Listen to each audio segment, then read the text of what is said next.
अस्सलाम वालेकुम गाइस, आप देख रहे हैं वकालत ऑनलाइन और आज हम चौथी वीडियो में स्पेसिफिक परफॉर्मेंस से रिलेटेड जो सेक्शंस हैं एसआरए के उनको हम डिस्कस करेंगे।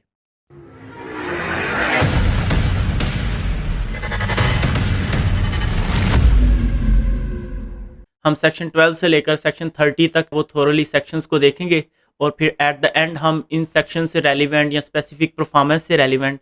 जो केस लॉज हैं उनको हम डिस्कस कर लेंगे। हम सेक्शन 12 को देख लेते हैं जिसमें यह कहा गया है कि cases in which specific performance enforceable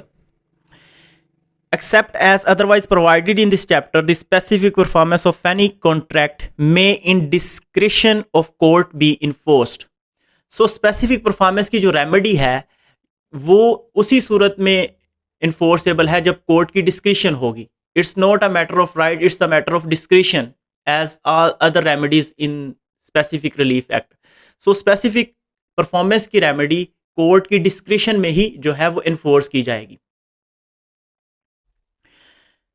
classes देखें तो क्लास ए में कहा गया when the act is agreed to be done is in performance wholly और पार्टली ऑफ अ ट्रस्ट, यानी कि जो एक्ट एग्रीड हुआ है करने के लिए वो या तो पूरे का पूरा और या पार्शली वो किसी ट्रस्ट से रिलेट करता है, तो उस सूरत में कोर्ट जो है उसकी स्पेसिफिक परफॉर्मेंस जो है वो करवा सकती है। डिस्क्रिशन है कोर्ट की उसमें भी। Next, when exist no standard for ascertaining the actual damage caused by non-performance of the act agreed to be done। कोई स्टैंडर्ड ना हो इस चीज को असरटेन करने का, उस जो डैमेज हो सकता है कॉन्ट्रैक्ट के ब्रीच से, वैल्यू को असरटेन करने के लिए कोई जो है वो पैमाना ना हो, कोई स्टैंडर्ड ना हो। सो देयरफॉर कोर्ट तब डिक्री कर देगी कि जो कॉन्ट्रैक्ट है उसको स्पेसिफिकली एनफोर्स किया जाए, स्पेसिफिकली परफॉर्म किया जाए। इससे रिलेटेड जो है वो इलस्ट्रेशंस भी देख सकते हैं हम। A agrees to buy and B agrees to sell a picture by a dead painter and two rare china vases. अब जो डेड पेंटर की बनाई हुई पिक्चर है या चाइना के वो रेयर वेजिस हैं उनकी वैल्यू असरटेन करना बहुत मुश्किल है और कोई स्टैंडर्ड नहीं है, इट्स वेरी सब्जेक्टिव। तो हम उनके ऊपर कोई वैल्यू असरटेन करके नहीं लगा सकते। सो देयरफॉर इस सूरत में कोर्ट जो है वो कंपेल करेगी पार्टी को कि वो स्पेसिफिकली कॉन्ट्रैक्ट परफॉर्म किया जाए। क्लास सी में देखें when the act agreed to be done is such that pecuniary compensation for its non-performance would not afford adequate relief। Act इतना कॉम्प्लेक्स हो या एक्ट ऐसा इस नेचर का हो कि जिसपे नॉन परफॉर्मेंस की सूरत में जो मनी है या पेक्यूनरी कंपनसेशन है वो कोई एडिक्वेट रिलीफ ना हो, सो उसको भी कोर्ट कंपेल करेगी फिर उस सूरत में पार्टीज को कि वो उस एक्ट को स्पेसिफिकली परफॉर्म करें, उस कॉन्ट्रैक्ट को एनफोर्स करें। इसके लिए हम क्लास सी की हम इलस्ट्रेशंस देख लेते हैं जिसमें यह कहा गया है कि A contract with B to sell him a house for 1000, B is entitled to the decree directing A to convey the house to him, he is paying the purchase money. A ने B के साथ house contract किया तो अब बदले में compensation is in money उसके लिए एक एडिक्वेट रिलीफ नहीं होगा, बल्कि ए को कंपेल किया जाएगा कि उसे हाउस डिलीवर करे। सो ये क्लास नंबर सी ने हमें बता दिया। Next, when it's probable that pecuniary compensation cannot be got for the non-performance of the act agreed to be done। जब ये probable हो, ये वो मुमकिनात में से हो कि जो pecuniary compensation है वो एक इनफ रिलीफ नहीं होगा, नॉन परफॉर्मेंस के कोई एक्सक्यूज नहीं होगा, सो देयरफॉर उस सूरत में भी कोर्ट डिक्री करेगी कि कॉन्ट्रैक्ट को स्पेसिफिकली परफॉर्म किया जाए। इसके लिए क्लास डी की इलस्ट्रेशन में हम देखें तो ये लिखा है कि ए transfer without endorsement but for valuable consideration a promissory note to B, A become insolvent and C is appointed his assignee। यानी कि A ने जो है वो एक ट्रांसफर की, इंडोर्समेंट, वैल्यूएबल कंसिडरेशन की एक प्रोमिसरी नोट के तहत B को। अब A जो है वो उसके बाद इंसॉल्वेंट हो गया और C उसका असाइनी जो है वो उसे अपॉइंट किया गया, तो B कंपेल कर सकता है C को कि उस नोट को एंडोर्स करे। For C has succeeded to as liability, अब सी के पास ए की लाइबिलिटी आ गई तो उसके लिए फिर चाहे उसे एंडोर्स नहीं किया गया, कंपनसेशन की डिक्री उसके लिए फ्रूटलेस होगी और ये प्रोबेबल नहीं होगा कि जो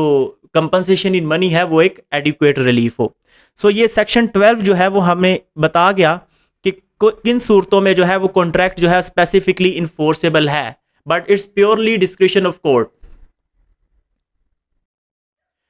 नेक्स्ट हम देखते हैं सेक्शन नंबर 13 को, जिसमें बात की गई है कि contract of which the subject has partially ceased to exist. ऐसा कॉन्ट्रैक्ट जिसका एक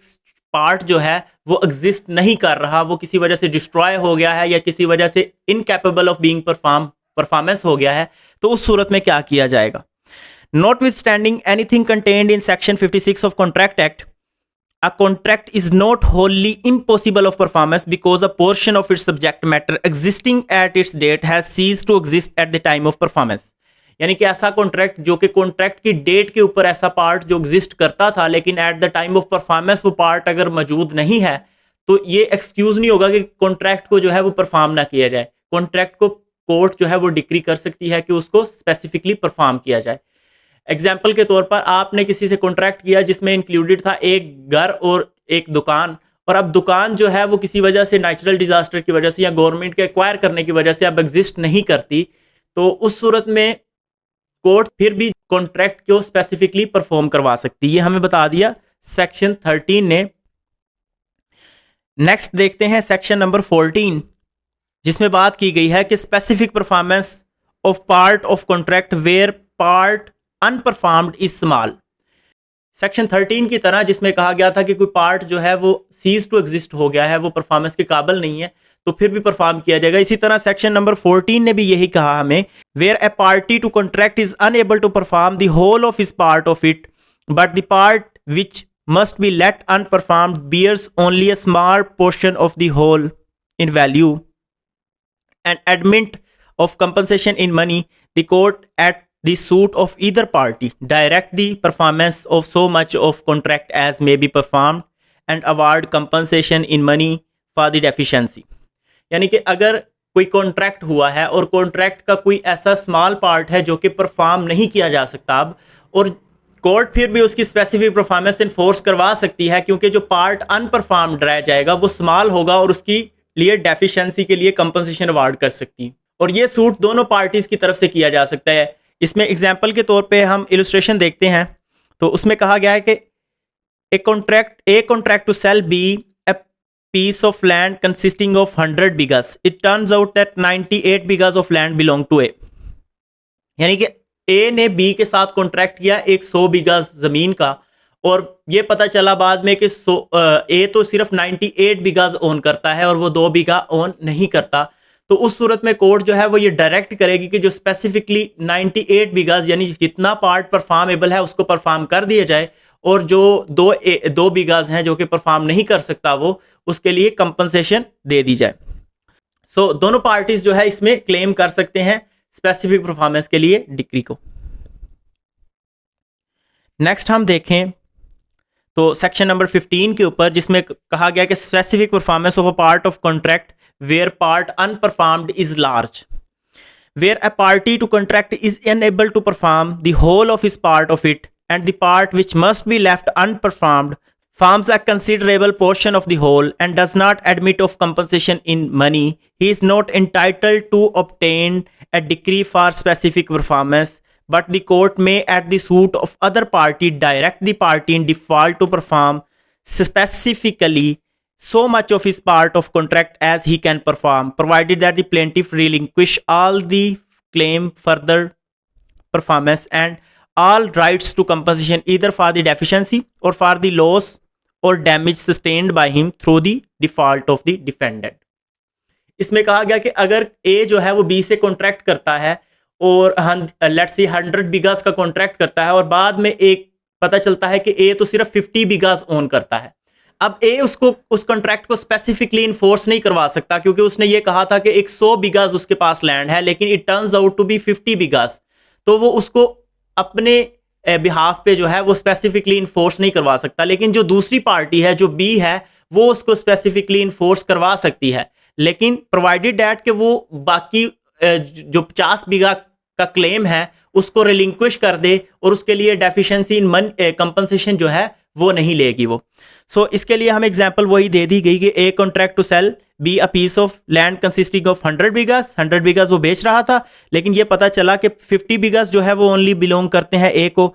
और जो दूसरे अदर 50 बीघास हैं वो किसी स्ट्रेंजर के पास है जो कि पार्ट नहीं ले रहा, और A can not obtain a decree against B, वो ए जो है वो बी के against decree for specific performance नहीं ले सकता, लेकिन बी अगर विलिंग टू पे है, जो कि प्राइस एग्री किया गया था उनके दरमियान, और 50 बिगस जो है वो ले रहा है, तो वो उस सूरत में अपने दूसरे जो सारा क्लेम है जो कि 50 बिगस के लिए जो कि मौजूद नहीं है, उसको वेव ऑफ करते हुए 50 बिगस का क्लेम कर सकता है, और उस सूरत में उसको रिलिंक्विश करना होगा जो कंपनसेशन है। नेक्स्ट हम सेक्शन नंबर 16 को देखते हैं, जिसमें बात की गई है कि specific performance of independent part of contract, यानी कि ऐसा पार्ट जो कि इंडिपेंडेंट है। जब दो ऐसा कॉन्ट्रैक्ट जिसमें दो चीजें हैं और दोनों सेपरेट फुटिंग पे है, एक मैं किसी के साथ कॉन्ट्रैक्ट करता हूं जिसमें एक मैं घर उसके साथ परचेज कर रहा हूं और एक उससे जो है वो कुछ स्टोर परचेज कर रहा हूं, और अब एक चीज जो है वो मौजूद नहीं है जो कि परफॉर्म नहीं हो सकती, तो उस सूरत में सो फार जो कि परफॉर्म हो सकता है और इंडिपेंडेंट फुटिंग पे है वो परफॉर्म कर दिया जाएगा। उसको पढ़ लेते हैं कि when a part of contract which taken by itself can और ought to be specifically performed stands on a separate and independent footing from another part of the same contract which cannot or ought not to be specifically performed, the court may direct specific performance of former part. Next हम देखेंगे section number 17 को, जिसमें बात की गई है कि bar in other suits of specific performance of part of contract. इसमें कहा गया court shall not direct the specific performance of a part of contract except in cases coming under 1 और 3 of last proceeding sections.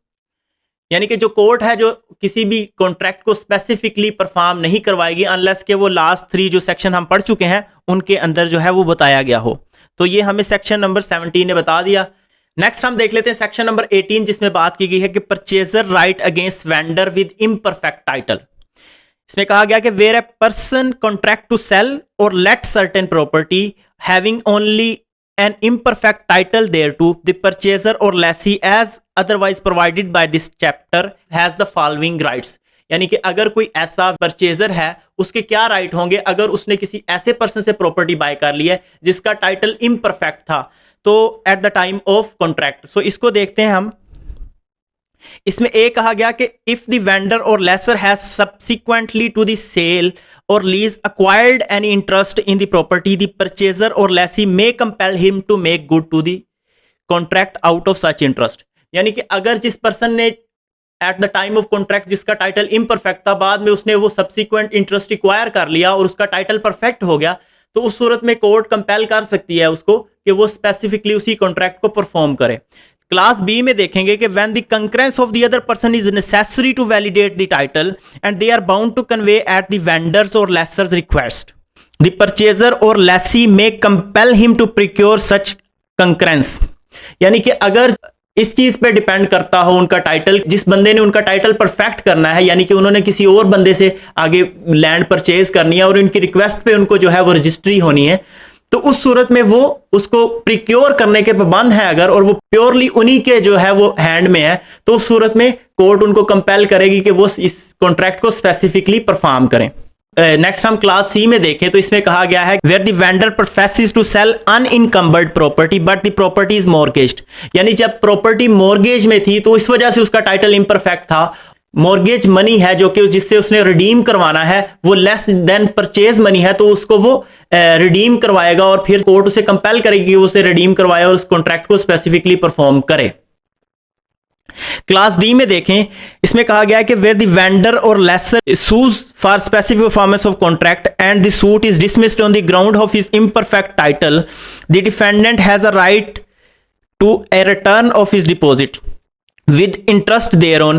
to his cost of the suit and to the lien for the deposit interest or cost of the interest of the vendor। यानी कि in case के अगर imperfect title था और purchaser ने जो है वो कोर्ट में फिर सूट फाइल किया स्पेसिफिक परफॉर्मेंस का और वो रिजेक्ट हो गया, कोर्ट ने उनका सूट डिसमिस कर दिया, तो उस सूरत में वो इंटाइटल्ड होगा कि उसको जो है वो उसकी मनी वापस की जाए विद इंटरेस्ट जो कि उसने पे की थी इम्परफेक्ट टाइटल के साथ उस पर्सन को। सो ये हमें क्लास डी ने बता दिया। पहली ए क्लास ने हमें बता दिया कि अगर उसने टाइटल एक्वायर कर लिया जो कि इसका इम्परफेक्ट था, तो इंटरेस्ट एक्वायर कर लिया, तो उस सूरत में वो स्पेसिफिकली परफॉर्म किया जा सकता है। सेकंड ने हमें बता दिया कि अगर उसी के ऑप्शन के ऊपर वो एक्वायर किया जा सकता है, किसी और पर्सन की इन्वॉल्वमेंट नहीं है, वो उसे सिर्फ रिक्वेस्ट करनी है और उसको रजिस्टर करवाना है, अपने इम्परफेक्ट टाइटल को परफेक्ट वो बना सकता है, तो उस सूरत में भी उसे कोर्ट कंपेल करेगी कि वो इसको पूरा करे और स्पेसिफिकली परफॉर्म करे कॉन्ट्रैक्ट को। और सी में हमने देखा कि when the defender professes to sell unencumbered property, और उसको रिडीम करवाना है, और वो रिडीम करवाने के लिए जो उसने अमाउंट है वो भी परचेज मनी जो कि इम्परफेक्ट वाले टाइटल के बंदे को दी गई है उससे ज्यादा नहीं है, तो उस सूरत में उसको रिडीम करवा के वो प्रॉपर्टी देनी है। और अगर कोर्ट वो इन केस के इम्परफेक्ट टाइटल की वजह से स्पेसिफिक परफॉर्मेंस का सूट डिसमिस कर देती है, तो उसको जो डिपॉजिट जो है जो परचेजर ने किया है या लेसी ने किया है विद इम्परफेक्ट टाइटल किसी पर्सन को, तो उसको वो वापस करना होगा with interest with lien. Next section number 19 हमें बताता है कि power to award compensation in certain cases. Any person suing for specific performance of contract may also ask for compensation of its breach.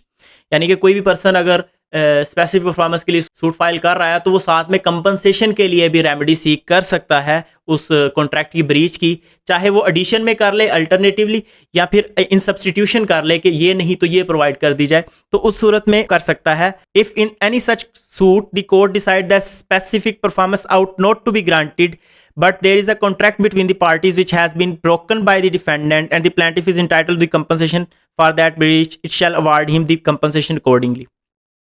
यानी कि अगर कोर्ट समझेगी फिर के specific performance की डिक्री नहीं बन रही और कंपनसेशन जो है वो एक अल्टरनेटिव जो है वो गुड रेमेडी है, तो कोर्ट उस सूरत में कंपनसेशन ग्रांट कर लेगी। अगर कोर्ट समझेगी कि there was a contract between the party और उसकी ब्रीच भी हुई है, तो उस सूरत में कोर्ट कंपनसेशन प्रोवाइड कर देगी। If in any such case the court decide that specific performance ought to be granted, यानी अगर कोर्ट समझती है कि स्पेसिफिक परफॉर्मेंस की रेमेडी जो है वो ग्रांट की जाए लेकिन वो फेयर नहीं होगा कि उसके साथ कंपनसेशन दी जाए, तो फिर स्पेसिफिक परफॉर्मेंस की रेमेडी के साथ कंपनसेशन भी ग्रांट की जा सकती है।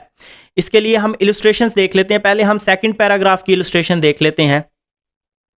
जिसमें बात की गई है कि ए contract to sell 100 mounts of rice to B bring a suit to compel A to perform the contract or to pay compensation. The court is of opinion that A has a valid contract and has broken it without excuse to the injury of B, but the specific performance is not a proper remedy। तो उस सूरत में यही है कि court जो है वो अगर समझती है कि जो A और B के दरमियान कॉन्ट्रैक्ट हुआ है उसमें स्पेसिफिक परफॉर्मेंस एक प्रॉपर रेमेडी नहीं है, तो उस सूरत में वो कंपनसेशन ग्रांट कर देगी। और नेक्स्ट हम इलस्ट्रेशन देखें थर्ड पैराग्राफ की, तो उसमें ये कहा गया कि अगर ए बी ने जो है उसको एक हाउस सेल किया और and the price to be paid and the possession given on 1 January 1877, तो उस सूरत में कोर्ट जो है वो बाद में देखती है कि अगर स्पेसिफिक परफॉर्मेंस की डिक्री ग्रांट हो सकती है तो वो डिक्री के साथ इन केस के अगर डिले की वजह से फिर भी नुकसान का अजाला नहीं हो रहा तो साथ में इन एडिशन कंपनसेशन भी ग्रांट कर सकती है, ये हमें बताती है। नेक्स्ट हम एक्सप्लेनेशन देखें इसी सेक्शन की, तो उसमें यह लिखा गया है the circumstances that the contract has become incapable of specific performance that does not preclude the court from exercising the jurisdiction conferred by this section। यानी कि अगर कॉन्ट्रैक्ट इनकैपेबल हो गया परफॉर्मेंस का तो फिर भी ये सेक्शन प्रिक्लूड नहीं करता, रोकता नहीं कोर्ट को कि कोर्ट कंपनसेशन दे और जुरिस्डिक्शन एक्सरसाइज ना करे। तो एक्सप्लेनेशन के लिए जो हमें इलस्ट्रेशन है वो भी देख लेते हैं। A purchaser sues B his vendor for specific performance of a contract for the sale of a patent before the hearing of the suit the patent expired, the court may award A compensation for non performance। यानी A ने B से patent खरीदा और before के उसके के वो contract perform किया जाता और वो पेटेंट एक्सपायर हो गया, तो उस सूरत में इनकैपेबल ऑफ बीइंग परफॉर्मेंस था, तो कोर्ट फिर भी जो है वो कंपनसेशन प्रोवाइड कर सकती है और इवन जो प्लेंट है उसको अमेंड भी करवा सकती है फॉर दैट पर्पस। नेक्स्ट हम देखते हैं सेक्शन नंबर 20 जिसमें कहा गया कि liquidation of damages does not bar a suit to specific performance. यानी कि अगर आपने कॉन्ट्रैक्ट में ये स्टिपुलेट किया हुआ है कि हम वो in case of default, in case of breach इतने पैसे देने के पाबंद होंगे, इतनी कंपनसेशन देने के पाबंद होंगे, तो ये क्लास एक्सक्लूड नहीं करेगी स्पेसिफिक परफॉर्मेंस की रेमेडी को। इस सेक्शन को पढ़ लेते हैं जिसमें कहा गया कि A contract otherwise proper to be specifically enforced may be thus enforced through a sum be named in it as the amount to be paid in case of its breach and the party in default is willing to pay the same। यानी कि parties ने जो है वो eight the time of contract में ही ये stipulate किया था कि इन केस ऑफ ब्रीच वो जो है वो इतनी रकम जो है वो अदा करेंगे और बाद में वो विलिंग टू पे भी हैं, तो उस सूरत में भी कॉन्ट्रैक्ट जो है वो स्पेसिफिकली इन्फोर्स किया जा सकता है। इसके लिए इलस्ट्रेशन देख लेते हैं। A contract to grant B an underlease of property held by A and C and that he will pay to C for the license necessary for the validity of under lease, and that if the license is not procured, A will pay B 10,000। ए ने B से ये contract किया कि वो उसको एक lease लेके देगा प्रॉपर्टी जो कि ए और सी जो है वो हेल्ड कर रहे हैं और उसके लिए लाइसेंस दरकार है, और अगर वो लाइसेंस ना प्रिक्योर कर सका तो वो सूरत में 10,000 जो है वो पे करेगा। तो उस सूरत में अगर ए 10,000 पे करेगा बी को, लेकिन उस सूरत में अगर ए जो है वो लाइसेंस नहीं ले पाता और उस सूरत में रिफ्यूज कर देता है कि वो प्रिक्योर नहीं कर रहा लाइसेंस, तो उस सूरत में 10,000 वो पे कर देगा बी को। ये प्रिक्लूड नहीं करेगा कि कोर्ट जो है स्पेसिफिकली कॉन्ट्रैक्ट को इन्फोर्स ना करे। कोर्ट जो है वो अगर सी जो है वो जिसने लाइसेंस देना है अगर वो विलिंग टू है कि वो लाइसेंस ग्रांट करे, तो उस सूरत में कोर्ट इस कॉन्ट्रैक्ट को स्पेसिफिकली इन्फोर्स करवाएगी। नेक्स्ट हम सेक्शन नंबर 21 को देखते हैं कि कॉन्ट्रैक्ट नॉट स्पेसिफिकली इन्फोर्सेबल। ये हम सब चैप्टर बी में आ चुके हैं जिसमें contract which not be specifically enforced, इनके बारे में बात की जाएगी। तो contract not specifically enforceable section 21, इसको देख लेते हैं। The following contracts can not be specifically enforced. In contracts को स्पेसिफिकली इन्फोर्स नहीं किया जा सकता। क्लास ए को देख लेते हैं जिसमें यह कहा गया कि A contract for non performance of which compensation is in money is an adequate relief. यानी ए ने एक ऐसा कॉन्ट्रैक्ट किया जिसकी नॉन परफॉर्मेंस होती है, यानी कि अगर उसको परफॉर्म नहीं भी किया जाता तो अगर उसको कंपनसेशन भी ग्रांट कर दे कोर्ट तो उसके लिए जो एक एडिक्वेट रिलीफ होगा उसके नुकसान का अजाला हो जाएगा, सफिशिएंट रिलीफ होगा। तो उस सूरत में कोर्ट जो है वो ग्रांट नहीं करेगी स्पेसिफिक परफॉर्मेंस।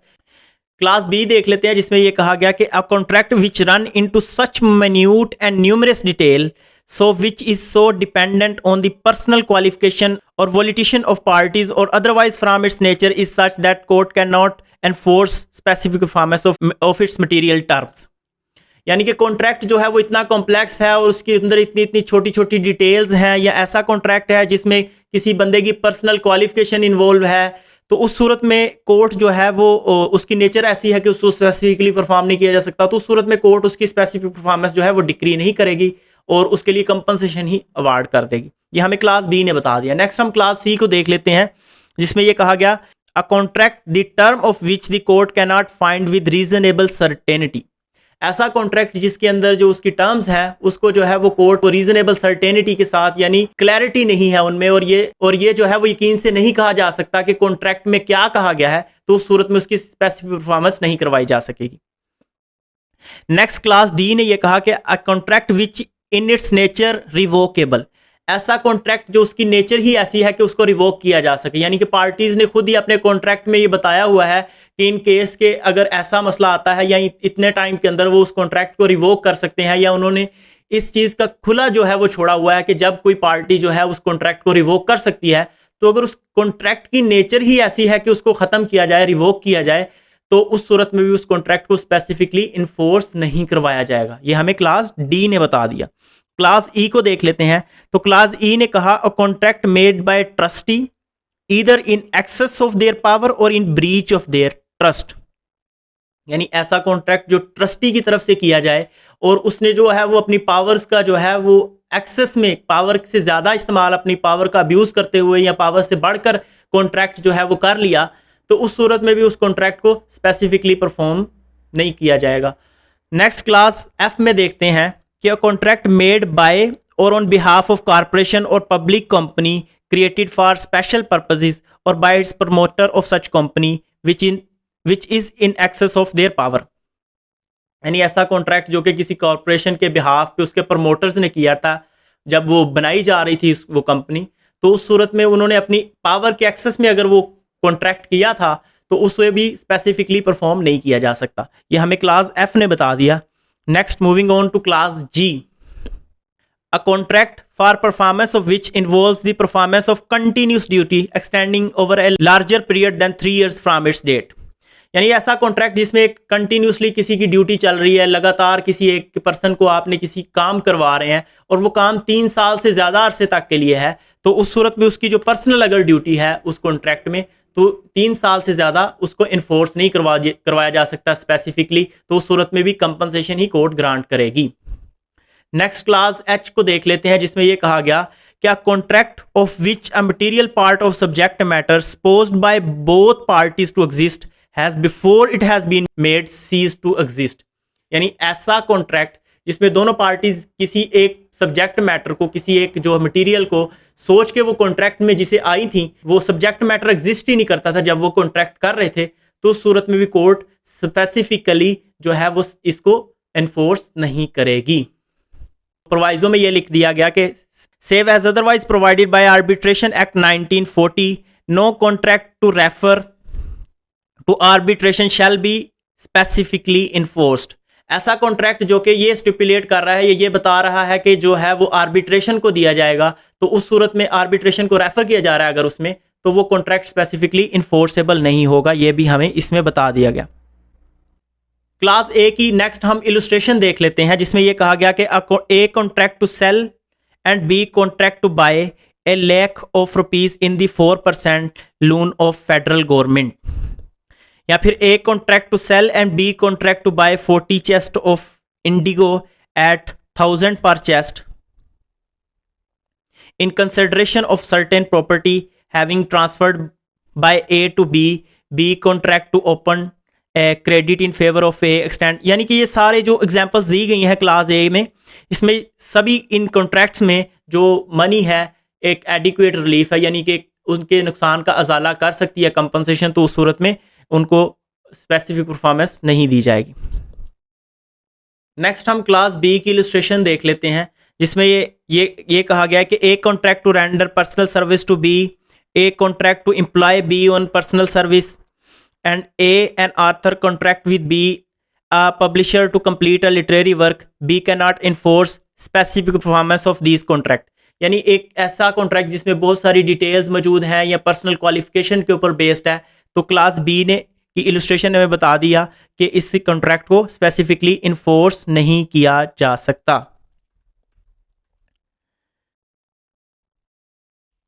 नेक्स्ट हम क्लास सी की जो है वो इलस्ट्रेशन देखते हैं। A, the owner of refreshment room contract with B to give him accommodation there for the sale of his goods and to furnish him with necessary appliance। अब इसमें इस कॉन्ट्रैक्ट में जो है वो हम सर्टेनली अकोमोडेशन का जो लफ्ज़ यूज़ किया गया है उसको इंटरप्रेट करते हुए कोई वो बता नहीं सकते सर्टेनिटी से कि क्या कहा गया है। तो उस सूरत में अगर ऐसा कॉन्ट्रैक्ट जिनकी जो प्रोविजंस है वो मुबहम है या पता नहीं चल रहा on the face of record reading के पार्टीज की इंटेंशन क्या थी eight the time of contracting, तो उस सूरत में उसकी स्पेसिफिक परफॉर्मेंस अलाउ नहीं की जाएगी। नेक्स्ट हम क्लास डी की वो इलस्ट्रेशन देख लेते हैं, जिसमें यह कहा गया कि A and B contract to become partner in certain business, the contract not specifying the duration of proposed membership, the contract can not be specifically performed and if so were performed either A or B might at one dissolve the partnership। यानी कि ये ऐसा contract था जो कि एक revocable contract था, तो उस सूरत में अगर कॉन्ट्रैक्ट जो है वो रिवोकेबल है, उसकी नेचर ही ऐसी है कि वो रिवोक की जा सके, तो उसको जो है वो हम इन्फोर्स नहीं करवा सकते। क्लास ई जिसमें ट्रस्टी की बात की गई थी, क्लास ई की इलस्ट्रेशन देख लेते हैं।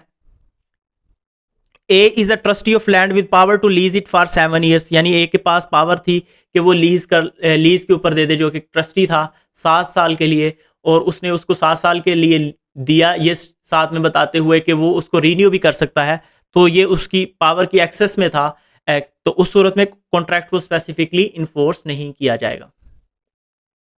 नेक्स्ट क्लास एफ की हम इलस्ट्रेशन देखते हैं, जिसमें यह कहा गया है कि a company existing for the sole purpose of making and working a railway contract for the purchase of land for the purpose of erecting a cotton mill। यानी एक ऐसी कंपनी जो जिसका सोल पर्पस ये जो है वो रेलवे का है, रेलवे की वर्किंग का है, तो वो एक कॉटन मिल के लिए ज़मीन खरीदती है, तो उस सूरत में उस कॉन्ट्रैक्ट को स्पेसिफिकली इन्फोर्स नहीं किया जाएगा। यानी कि किसी कंपनी के प्रमोटर अगर कोई ऐसा कॉन्ट्रैक्ट करते हैं तो वो स्पेसिफिकली परफॉर्म नहीं करवाया जा सकता। नेक्स्ट हम क्लास जी की जो है वो इलस्ट्रेशन देख लेते हैं कि A contract to let for 21 years to be the right to use such part of certain railway made by A, यानी कि ऐसा कॉन्ट्रैक्ट है, ये इसमें बात की गई है 21 ईयर्स के लिए है कि जिसमें कंटिन्यूस वर्क पर्सनल चाहिए होगा। तो ऐसा कॉन्ट्रैक्ट जिसमें 3 साल से ज़्यादा कंटिन्यूस वर्क चाहिए हो तो उस कॉन्ट्रैक्ट को जो है वो अगर पर्सनल जो है वो सर्विसेज 3 ईयर्स से ज़्यादा है तो उस कॉन्ट्रैक्ट को स्पेसिफिकली इन्फोर्स नहीं करवाया जा सकता। ये हमें क्लास एच ने बता दिया था, इसको ये एक्सप्लेन कर रहा है इलस्ट्रेशन।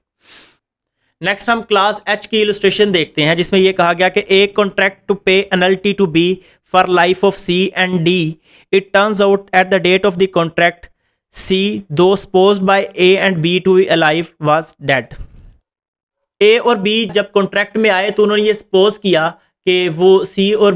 डी वो जब तक जिंदा है हम ये एनल्टी पे करेंगे, लेकिन सी पहले ही मर चुका था उनके कॉन्ट्रैक्ट होने से, जो कि उन्हें नहीं पता था। तो उस सूरत में भी इस कॉन्ट्रैक्ट को स्पेसिफिकली इन्फोर्स नहीं करवाया जा सकता एज पर क्लास एच।